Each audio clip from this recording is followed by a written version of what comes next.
Mədinə gəlib şəhid analarının yanına. Mədinə, bunlar kimdir? Nənələr. Sən çox istəyirsən.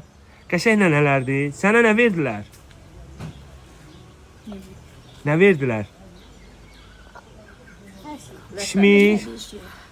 Sonra nə verdilər?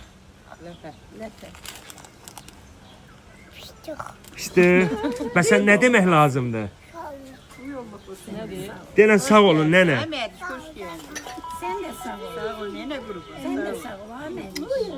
Hamınıza öpücük göndər. Biz de sağ ol. Biz de sağ Sağ ol. ol Ahmet. Denən hamınızı öpürəm. Biraz möhkəmlən denən əli ağzından çıxar. Biz de Nə tə? Biz de seni Sağ ol Ahmet. Biz de seni öpürük. Sağ olun, sağ olun. Sağ ol. Allah sarılasın. Sağ olun. Allah sizdən razı olsun. Gəl. Benim nevim Nazım. Əl ilə gedək. 8 aylık 18 kilo. Allah fikrim kulakta kalır.